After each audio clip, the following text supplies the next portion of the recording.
الحمد لله نحمده ونستعينه ونستغفره ونؤمن به ونتوكل عليه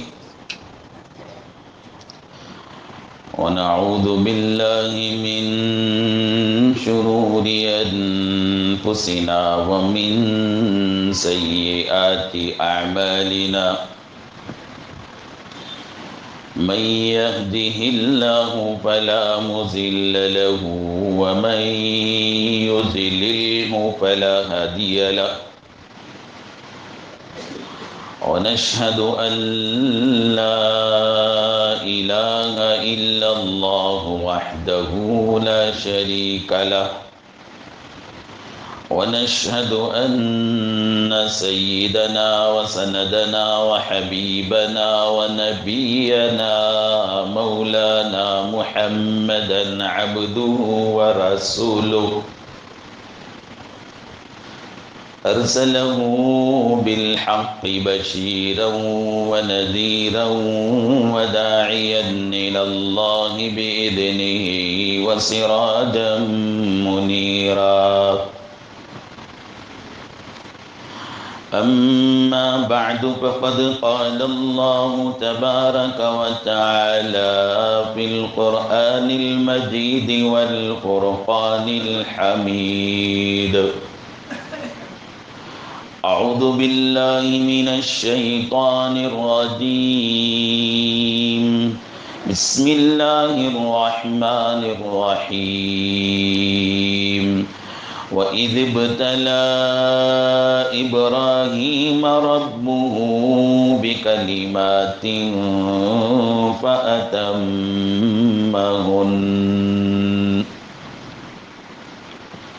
آمنت بالله صدق الله مولانا العظيم وصدق رسوله النبي الكريم ونحن على ذلك من الشاهدين والشاكرين والحمد لله رب العالمين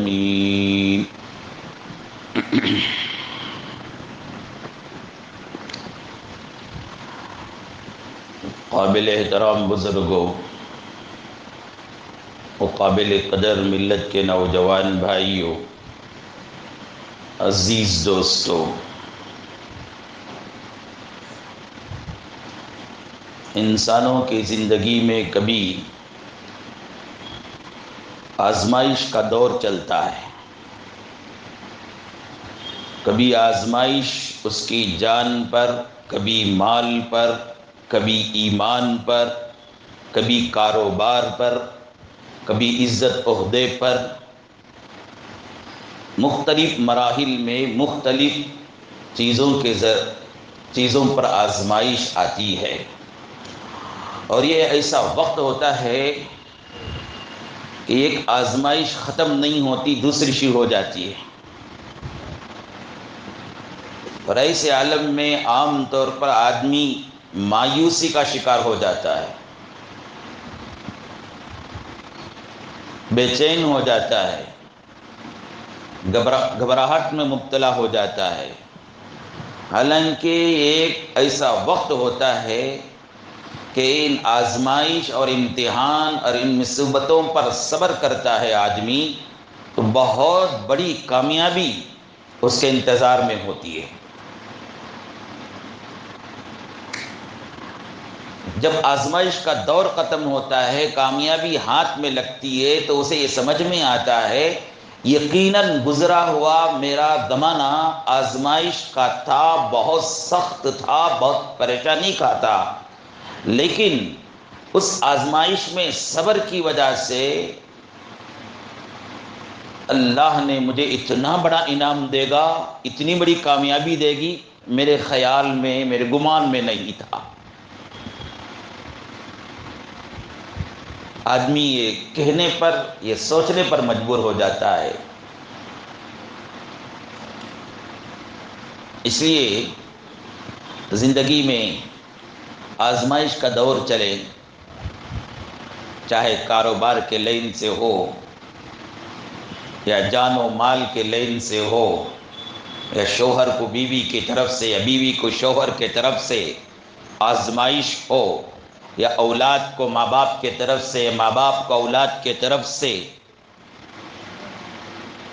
یا صحت کی وجہ سے آزمائش میں مبتلا ہے، یا ملازمت کی وجہ سے آزمائش میں مبتلا ہے، تو بہت ہی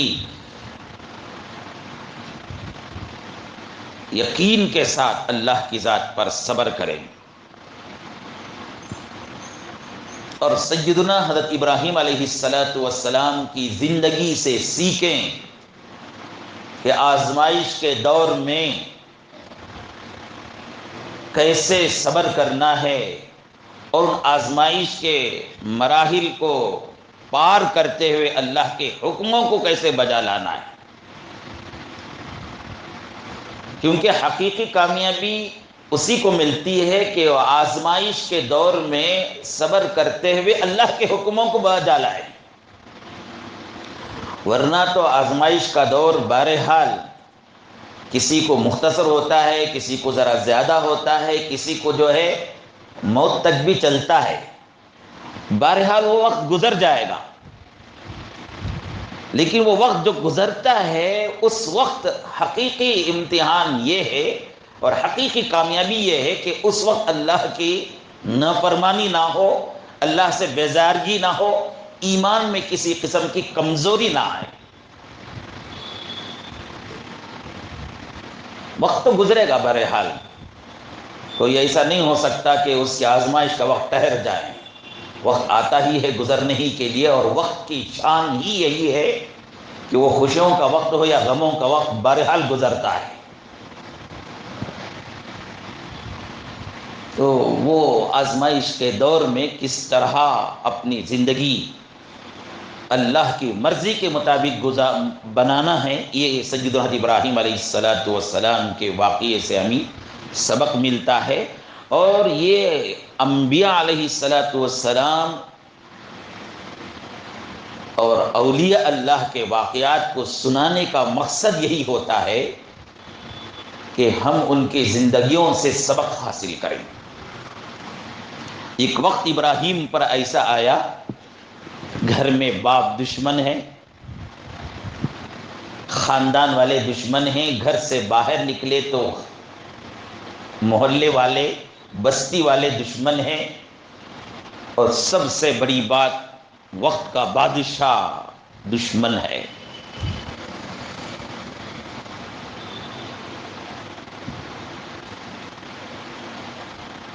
سیدنا حضرت ابراہیم علیہ السلام نبی تھے، پیغمبر تھے، اللہ کے دین کو ان تک پہنچایا، دین کی دعوت دینے کی وجہ سے، دین کی تبلیغ کی وجہ سے یہاں باپ بھی ناراض ہوا تھا، خاندان والے بھی ناراض ہوئے تھے، محلے والے بھی ناراض ہوئے تھے، وقت کا بادشاہ بھی جان کا دشمن بنا تھا۔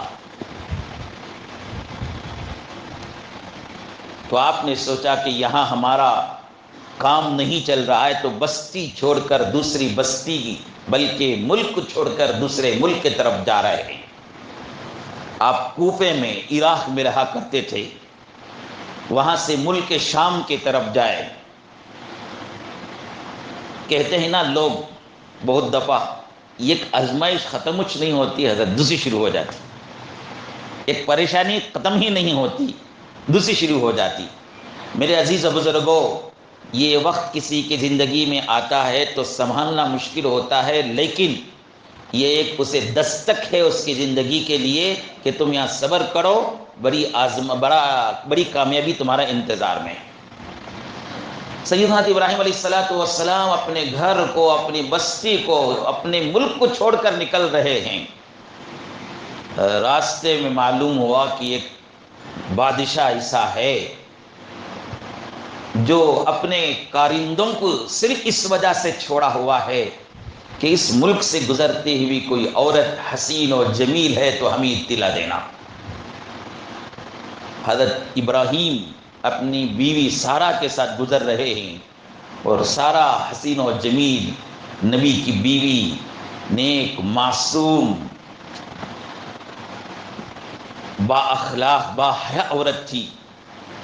وہ حکومت کے جو چمچے ہوتے ہیں بہرحال ان کو یہ سمجھ میں نہیں آتا ہے کہ ہمارا کام درست ہے، ہمارے اس کام سے لوگوں کو فائدہ ہوگا، نقصان ہوگا، انسانیت زندہ ہوگی یا مرے گی، اس کا ان کو خیال نہیں ہوتا ہے۔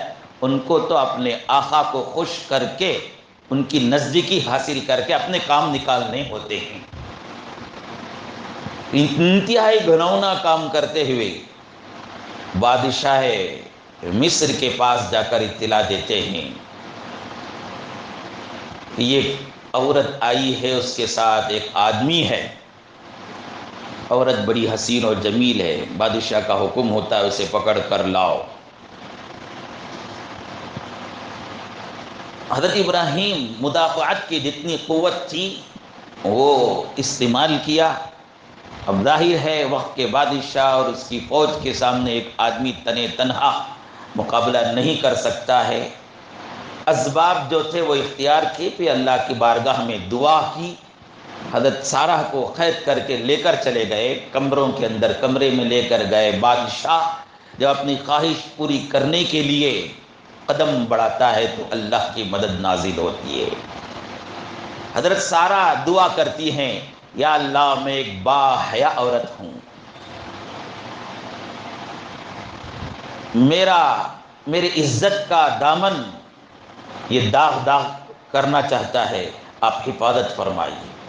اور سنت اللہ ہے، اللہ رب العالمین کی سنت ہے کہ اللہ رب العالمین وہ بندیاں جو اپنے حالات جو خوشی کے ان کے ہوتے ہیں، حالات جو نارمل ہوتے ہیں، اپنے گھروں میں، اپنے خاندانوں میں، اپنے خاندان میں، اپنی خوشیوں کے موقع پر پردہ حیا کے ساتھ رہتی ہیں، اپنی عزت کا خود خیال رکھتی ہیں، تو اللہ رب العالمین ان کی عصمت کی حفاظت اللہ تعالیٰ، ان کی عزت کی حفاظت اللہ تعالیٰ آسمان سے فرشتے اتار کر کرتے ہیں۔ اس لیے عورتوں کو چاہیے کہ خوشیوں کا موقع ہوتا ہے، غموں کا موقع ہوتا ہے، اپنے گھروں میں نارمل وقت میں ہم گزارتے ہیں، کوئی آزمائش کا دور نہیں ہے، تو حیا کے دامن کو تھامے رہیں، پردے کے دامن کو تھامے رہیں، بے حیائی بے شرمی میں نہ اتریں اور ایسے لباس نہ پہنیں جس سے شہوتیں بھڑک جاتی ہوں نوجوانوں کی، جس سے تمہاری عزتوں میں خطرہ ہو سکتا ہے۔ تو بہرحال حضرت سارہ کی زندگی سے سبق ملتا ہے کہ آزمائش کا دور تھا، اس سے پہلے اللہ کے حکموں کو بجا لا رہے تھے، دعا کی تو اللہ رب العالمین نے مدد ایسی نازل کی، وہ بادشاہ ان کے طرف غلط ارادے سے قدم اٹھاتا ہے تو ہاتھ اور پیر شل ہو جاتے ہیں، قوت ہی نہیں ہوتی ہے۔ وہ سوچنے پر مجبور تھا کہ میں نے اس طرح کی کتنی عورتوں کی عزت کو لوٹا ہے اور کبھی میرے ساتھ ایسا واقعہ پیش نہیں آیا ہے، آج میرے ساتھ ایسا کیوں ہو رہا ہے؟ اس کا دل اسے پکار کر کہتا ہے، جس عورت کی طرف تم قدم اٹھا رہے ہو، ہاتھ بڑھا رہے ہو، وہ کوئی معمولی عورت نہیں بلکہ وہ پردے والی، حیا والی، عصمت کی حفاظت کرنے والی عورت ہے، اور اس کی عصمت کی حفاظت اس نے کی ہے۔ آج اس موقع پر، اس مشکل وقت میں اللہ اس کی عصمت اور عزت کی حفاظت کر رہے ہیں۔ تو بادشاہ اس واقعے سے بڑا متاثر ہوا، حضرت ابراہیم علیہ السلام کو طلب کیا، حضرت ابراہیم علیہ السلام سے معافی چاہی اور سارہ سے بھی معافی چاہی، اور اتنے پر اکتفا نہیں کیا بلکہ اپنے لونڈیوں میں سے ایک خوبصورت حسین جمیل عورت جو ان کے پاس لونڈی کی شکل میں، باندی کی شکل میں تھے، حضرت ابراہیم کے لیے تحفے کے طور پر دے دیتا ہے، اور حضرت ابراہیم علیہ السلام ان سے نکاح بھی کر لیتے۔ ایک آزمائش ختم ہوئی تھی اور حضرت ابراہیم علیہ السلام اللہ کی بارگاہ میں دعا کرتے تھے، رب حب لی من الصالحین۔ عمر کے 86 برس میں 80 پر 6 سال کی عمر میں پہنچ گئے تھے، اور ایک روایت میں 82 آتا ہے، بہرحال 80 پار کر گئے تھے۔ اولاد کی محبت تو سب کو ہوتی ہے، اولاد کی خواہش تو سب کو ہوتی ہے، اور نبی اور پیغمبر کو تو خواہش اس وجہ سے بھی ہوتی ہے کہ میرے بعد میرا یہ بچہ نبوت کے نبوت کے کام کو سنبھالے گا۔ جیسے کاروباری لوگ سوچتے ہیں کہ میرے بعد میرا یہ کاروبار میرے بچے سنبھالیں، اچھی ملازمت والا یہ چاہتا ہے کہ میرے بعد میرے بچے کو یہ ملازمت مل جائے،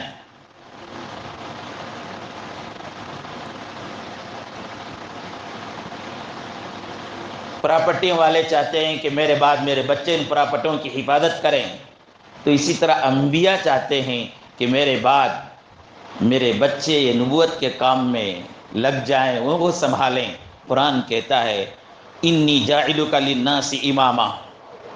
جب اللہ تعالیٰ نے ابراہیم سے کہا ابراہیم ہم آپ کو کائنات کا امام بنائیں گے، انی جاعلک للناس، لوگوں کا امام بنائیں گے، تو آپ نے وہاں پر خواہش کا اظہار کیا ومن ذریتی، قال ومن ذریتی، اے اللہ مجھے بنانا ہی ہے، میرے ساتھ میری اولاد کو بھی یہ مقام عطا کیجیے۔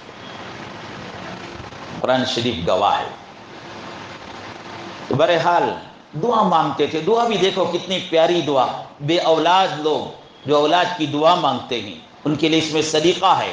وہ یہ نہیں مانگتے تھے، حضرت ابراہیم نے یہ دعا نہیں مانگا کہ اللہ مجھے بیٹا عطا کر، اللہ مجھے بیٹی عطا کر، نہیں، بلکہ آپ دعا مانگتے ہیں رب ہب لی من الصالحین، صالح اولاد عطا فرما۔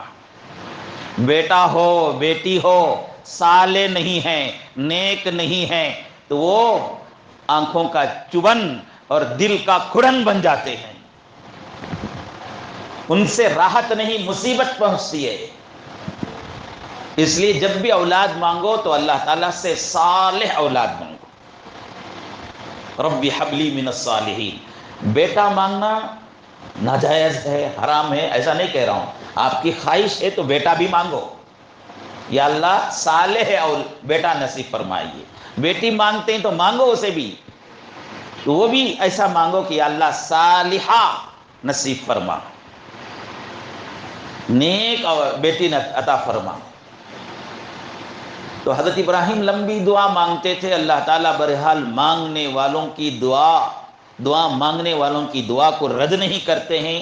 کبھی وقت لگتا ہے کسی کے لیے اس کی مصلحت کی وجہ سے، اللہ کا خزانہ خالی ہے اس وجہ سے دے نہیں سکتے، ایسا نہیں ہے، بلکہ وہ چیز اس وقت اس کے لائق نہیں ہوتی ہے جو آدمی مانگتا ہے، تو اللہ تعالیٰ اس کے لیے اس کی دعا کا اثر ظاہر کرنے میں اس کے لیے وقت لگتا ہے، کبھی دیر سے کبھی جلدی، بہرحال آدمی کی دعا مانگتا ہے تو اس کا ہاتھ خالی نہیں ہوتا، اس کی زبان خالی نہیں جاتی۔ تو ابراہیم کی دعا 86 برس میں قبول ہوئی۔ حضرت اسماعیل علیہ السلام کی شکل میں بچہ پیدا ہوا، آپ نے اسماعیل رکھا۔ اسمع کے معنی سنو، اسمع کے معنی سنو، ایل کے معنی رب، خدا۔ اللہ نے میری دعا کو سن لیا، یا آپ دعا مانگا کرتے تھے یا اللہ میری دعا سن لے، تو اسماعیل کے معنی ہیں سمیع اللہ، اللہ نے اس کی بات کو سن لیا۔ بہرحال اولاد ہوئی، حضرت اسماعیل علیہ السلام خوش تھے۔ بیٹوں سے کتنا پیار ہوتا ہے، اولاد سے کتنی پیار ہوتا ہے، یہ ماں باپ ہی سمجھ سکتے ہیں، اسے زبان سے ظاہر نہیں کیا جا سکتا۔ مختصر یہ کہ وہ ہنستے ہیں، اولاد بچپن میں بچے ہنستے ہیں تو ہم بھی ہنس دیتے ہیں، وہ روتے ہیں تو ہم کو بھی دل رنجیدہ ہو جاتا ہے۔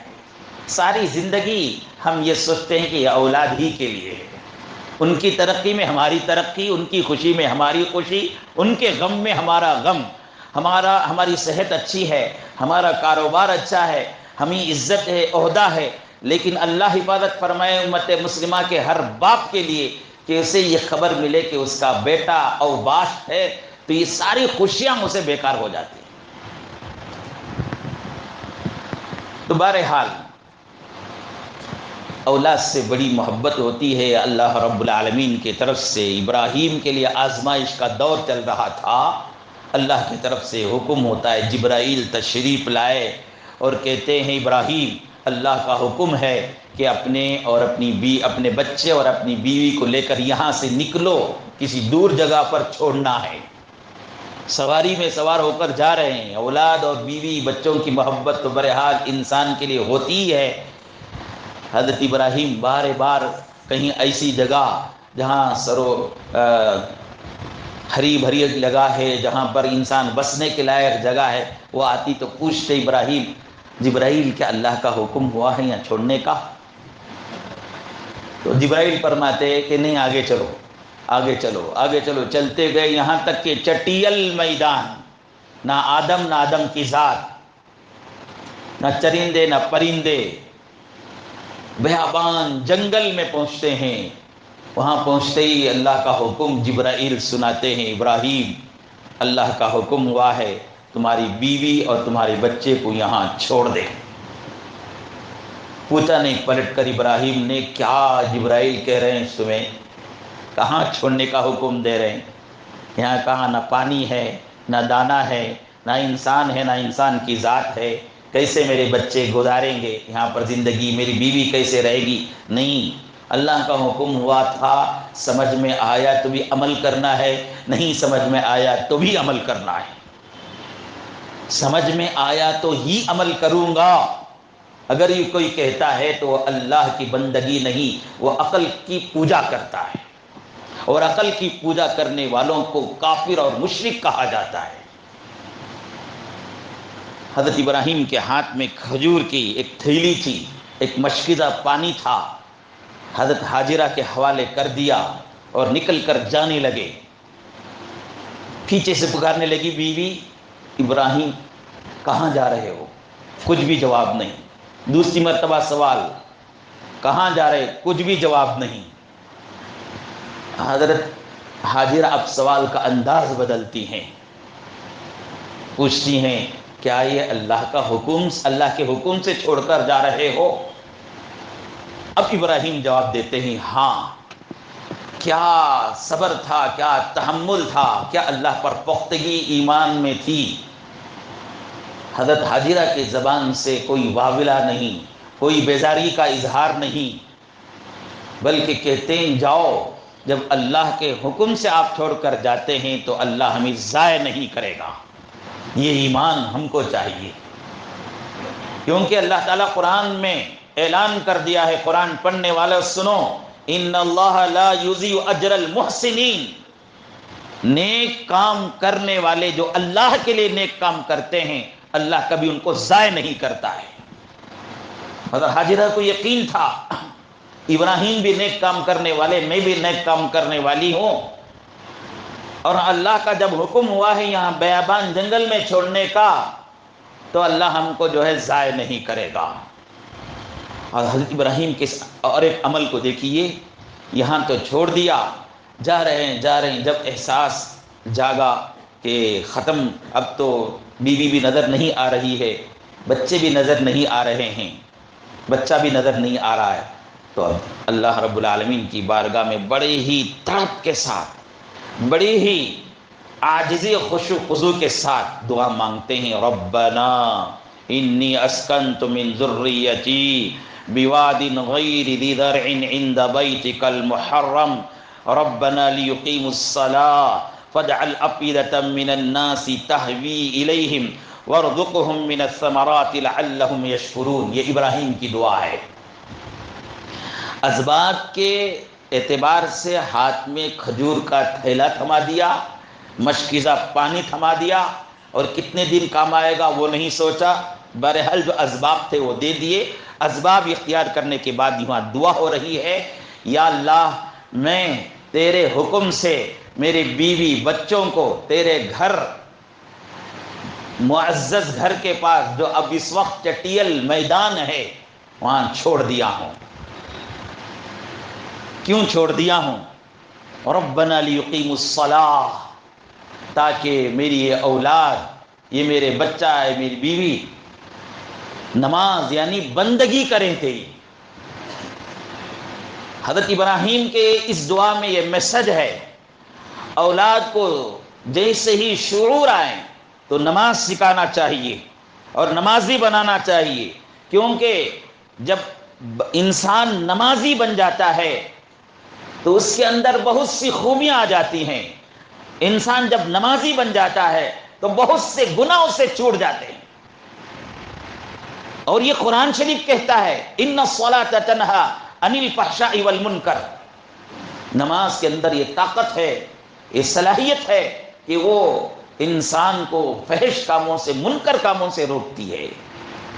جو بچہ، جو نوجوان اور جو انسان مسجد کا ہو گیا، یاد رکھیے وہ کبھی شرابی نہیں ہوگا، وہ نشے لینے والا نہیں ہوگا۔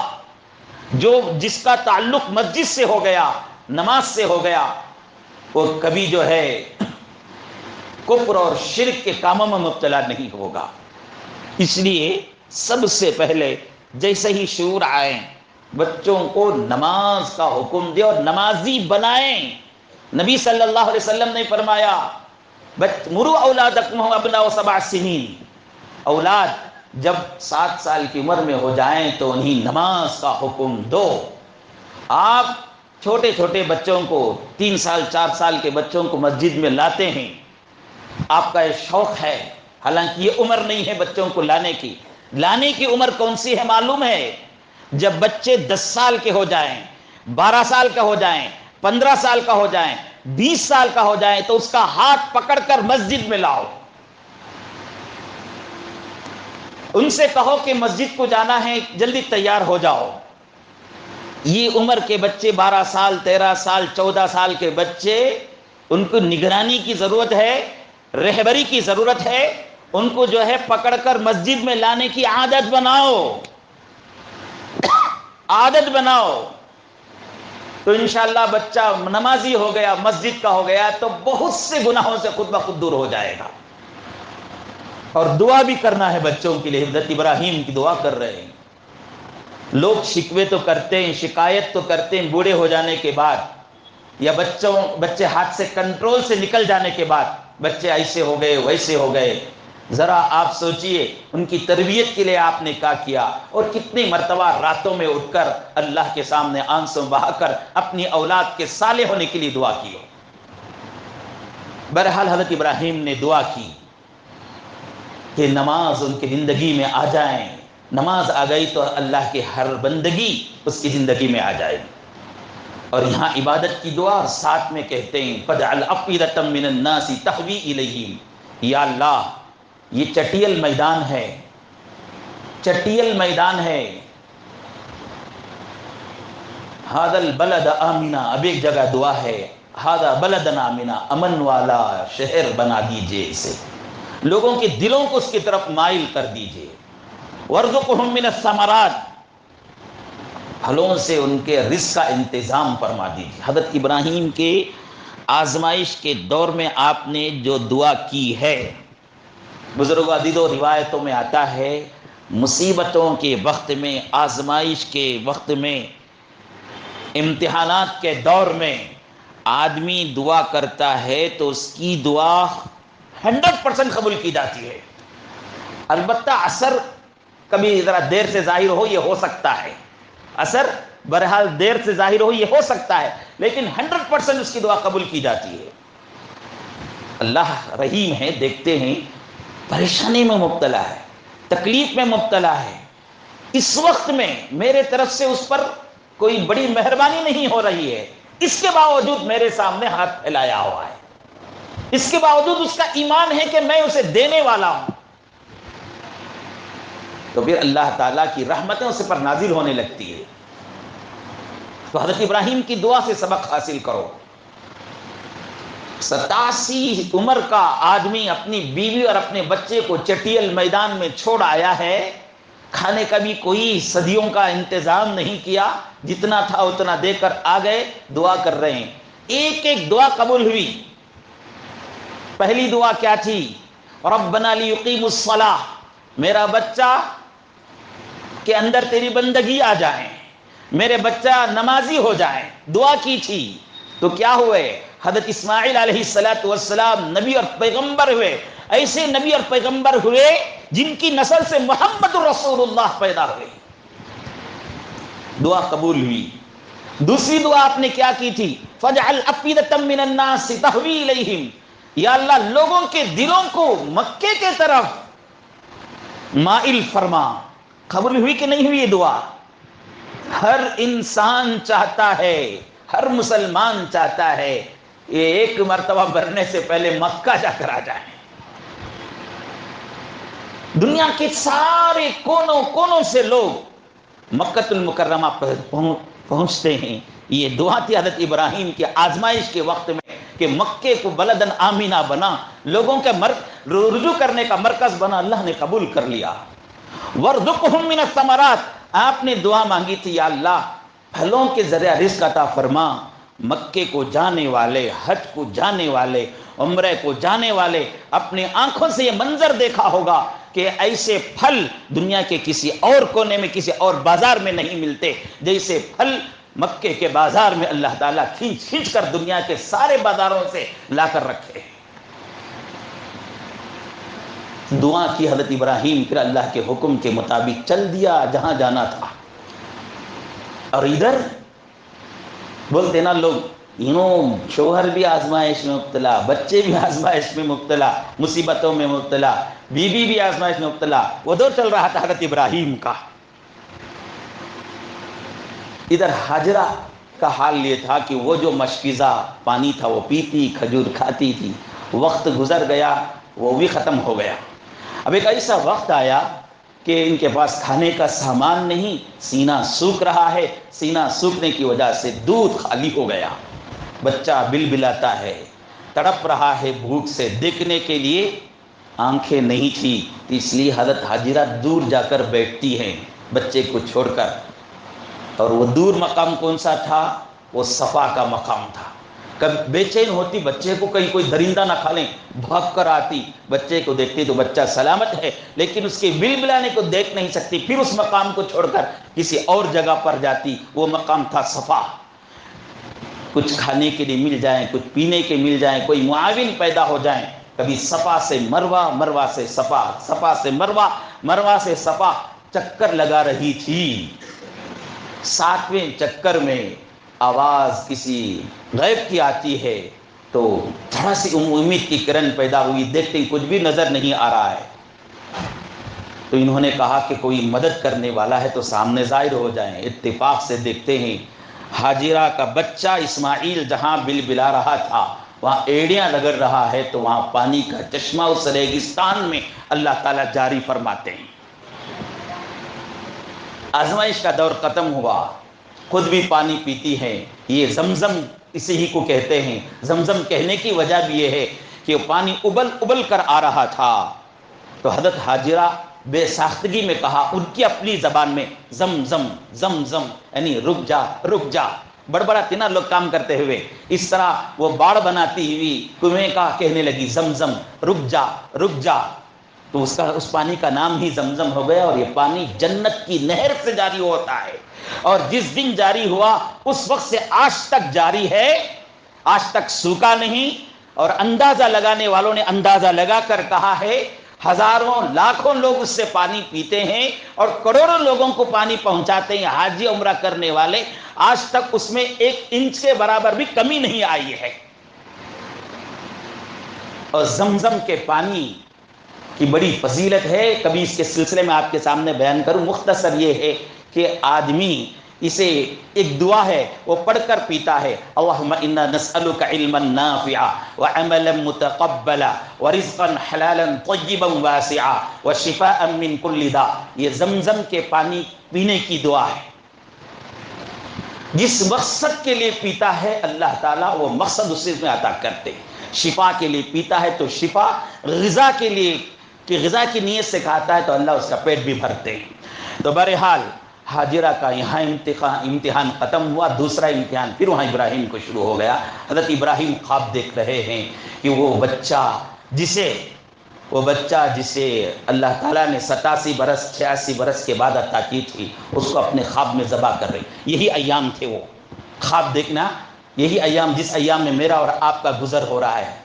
8واں ذی الحجہ جسے یوم الترویہ کہتے ہیں. خواب دیکھتے ہیں کہ اپنے اس بچے کو، نو عمر بچے کے گلے پر چھری پھیر رہی. صبح میں اٹھے تذبذب میں پڑ گئے، یہ اللہ کا حکم ہے یا شیطان کی طرف سے خیال پڑ رہا ہے. تذبذب میں تھے. یوم الترویہ اس کا پڑ گیا. ترویہ کے معنی تذبذب، تفکر کے. پھر دوسرے دن خواب وہی دیکھتے ہیں، بالکل اسی طرح کا. تو صبح میں اٹھے تو سمجھ گئے، جان لیے کہ یہ کیا ہے، اللہ کی طرف سے حکم ہے. یوم العرفہ اسے کہا جاتا ہے. یوم العرفہ پہچان لینے کا دن، اللہ کے حکم کو پہچان لینے کا دن. اس دن میں ایک نبی صلی اللہ علیہ وسلم نے شکرانے میں ایک سنت جاری فرمائی. آنے والا اتوار عرفے کا دن ہے. اس دن کا روزہ مسنون قرار دیا گیا اور نبی صلی اللہ علیہ وسلم نے فرمایا جو عرفے کا روزہ رکھے گا اللہ تعالیٰ اس کے 1 سال کے پچھلے اور 1 سال کے اگلے بعد کے سال کے گناہ معاف فرماتے ہیں. 50 کو نہیں ہے، 30 پر لوگ ختم ہو. ہاں 30 پر. تو سحری روزہ اس دن کا مسنون قرار دیا گیا. 1 سال پہلے کا گناہ 1 سال بعد کا گناہ معاف کرنے کا نبی صلی اللہ علیہ وسلم کی طرف سے اعلان فرمایا گیا ہے. تو اس لیے ہم سب کو روزہ رکھنا چاہیے انشاءاللہ. اور سحری کا وقت جیسے فرما رہے تھے حاجی صاحب کہ 4:32 پر ختم ہو رہا ہے. 4:32 میں. تو آپ ایک 5 منٹ پہلے ختم کر لیں، 25 پر ختم کر لیں سحری. اذان تو سنی نہیں آ رہی ہے، نہیں دیا جا رہا ہے. دعا کرو اپنی دعاؤں میں کہ اللہ تعالیٰ یہ پہلے ہمارے جیسے اذان ممبروں میں میناروں سے گونجتی تھی فجر کے وقت میں، اللہ تعالیٰ ویسا وقت ہم دوبارہ نصیب فرمائے. بہرحال آپ کو اذان بھی فجر میں سنی نہیں آتی، اعلان بھی نہیں ہوگا، تو آپ وقت لگا کر 4:25 پر اپنا وقت اپنی سحری ختم کر دیں. تو یہ اور ایک عمل اس دن ہوتا ہے یوم العرفہ میں. یوم العرفہ میں ایک دوسرا عمل ہے، فجر کی نماز سے لے کر 13ویں ذی الحجہ کے شام تک تکبیر تشریق واجب ہے. اللہ اکبر اللہ اکبر، لا الہ الا اللہ، اللہ اکبر وللہ الحمد. اسے تکبیر تشریق کہتے ہیں. ایک مرتبہ مردوں کو بلند آواز سے پڑھنا واجب ہے. کس دن سے؟ یوم العرفہ کی فجر سے، یعنی آنے والے اتوار کی فجر سے شروع ہوگا ہر فرض نماز کے بعد. عورتوں کو بھی چاہیے کہ وہ ان پر بھی واجب ہے کہ وہ فرض نمازوں کے بعد یہ 5 دن ایام تشریق کے 5 دن ہر فرض نماز کے بعد ایک مرتبہ تکبیر تشریق اللہ اکبر لا الہ الا اللہ اکبر للہ الحمد پڑھیں. یہ مسئلہ اپنی گھر کی عورتوں کو بھی سنائیں. بہرحال یہ سلسلہ آزمائش کا چل رہا تھا. بقیہ واقعہ جو ہے انشاءاللہ میں آئندہ آپ کے سامنے بیان کروں. آج ایک آپ کے سامنے اور ایک بات واضح کر دوں، قربانی کا مسئلہ ہے. قربانی دینا ہے. قربانی صاحب استطاعت، صاحب ثروت مالدار آدمی پر قربانی ہے جس کے پاس 87 گرام سونا یا 612 گرام چاندی یا اس کے برابر کی قیمت ہمارے پاس ہے، بینک میں ہے، گھر میں ہے یا دکانداری میں تجارت میں ڈال کر ہیں. جو کمانے والا ہے اس کے اوپر قربانی واجب ہے اور ہر سال واجب ہے. ایسا نہیں کہ گزشتہ سال میں اپنے طرف سے دے دیا، اس مرتبہ بیوی کی طرف سے دے لیں گے، آئندہ سال باپ کی طرف سے دے لیں گے، اس کے بعد نبی کی طرف سے دے. ایسا نہیں. ہر سال جو صاحب ثروت صاحب نصاب ہے اس پر قربانی واجب ہے. رہنے کا گھر ہے ہمارے پاس، اس کے علاوہ دوسرے گھر ہیں ہمارے پاس، تو اس پر بھی قربانی واجب ہے. لوگ کہتے ہیں کہ پیسہ میرے پاس نہیں ہے، لیکن گھراں ہیں اس کے پاس، پراپرٹیاں ہیں اس کے پاس، پیسہ نہیں تو کیا ہو گیا. قربانی ان کے پر بھی واجب ہوتی ہے. تو یہ قربانی کا عمل پورے دھیان کے ساتھ کریں، اس پر بڑا اجر و ثواب ہے. نبی صلی اللہ علیہ وسلم نے فرمایا قربانی کے جانور کے کھال میں جتنے بال ہوتے ہیں اللہ تعالیٰ اتنی نیکیاں اسے عطا کرتے ہیں. بال تو گنا نہیں جا سکتا ہے، تو اس کا مطلب کیا؟ بے حساب نیکیاں اسے دی جاتی ہیں، اور واجب عمل ہے، کرو تو کرو نہیں تو نہیں بول کے نہیں ہے، یہ واجب عمل ہے۔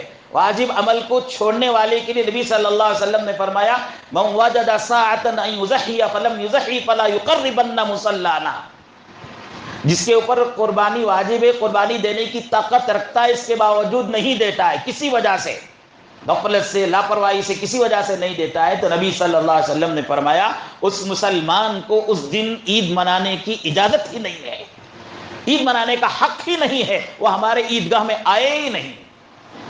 فلا یقربن مصلانا، اس لیے قربانی کے لیے تیار رہیں، قربانی دیں، اور قربانی کا جانور خریدتے وقت دیکھیں کہ تمام عیوب سے پاک ہو، 1000-2000 روپے ادھر ادھر ہو جائیں، لیکن عیب سے پاک جانور خریدیں، اور جانور خریدنے کے بعد جو ان کی بڑی عزت کے ساتھ، بڑی عظمت کے ساتھ، بڑے ادب کے ساتھ، بڑے پیار کے ساتھ، بڑی محبت کے ساتھ، بالکل اپنی اولاد کا جیسا ہم خیال رکھتے ہیں ویسے ان کا خیال رکھیں، ان کے کھانے کا، پینے کا، پاکی صفائی کا مکمل خیال رکھیں، کہ ہمارے گھر کی قربانی کے جانور کی وجہ سے جو گندگی ہوتی ہے اس گندگی کی تکلیف ہمارے پڑوسیوں کو نہ ہو، ہمارے گلی میں نہ ہو، پاک کی صفائی کا مکمل خیال رکھیں۔ جانور ذبح کرتے ہیں تو اس وقت خصوصاً خون بہت بہتا ہے، اس کی گندگی ہوتی ہے، اس کے لیے ایک الگ تھیلا بنا کر اس پہ گندگی ڈالیں، جہاں چاہے وہاں نہ پھینکیں۔ اور دوسری بات یہ ہے کہ بچوں کے حوالے ہرگز نہ کرے جانوروں کو، جب بچے خواہش کرتے ہیں لے جانے کا، اگر لے جانے کی خواہش کرتے ہیں تو آپ بھی ان کے ساتھ جائیں، تاکہ یہ خیال رہیں کہ بچہ جو ہے بے غفلت میں یا جہالت میں جانور کو تکلیف نہ پہنچا دیں۔ ہم دیکھتے ہیں ہمارے بچے گلیوں میں بکروں کو لے کر بھاگتے ہیں، وہ بھی بھاگتا ہے، یہ بھی بھاگتا ہے، پھر دوسرا آتا ہے وہ بھی بھاگتا ہے، یہ بھی بھاگتا ہے، بھاگنے والے بدلتے ہیں، جانور وہی ہوتا ہے، بھاگنے والے بچے بدلتے رہتے ہیں، جانور وہی ہوتا ہے، کتنی تکلیف ہوتی ہوگی اسے۔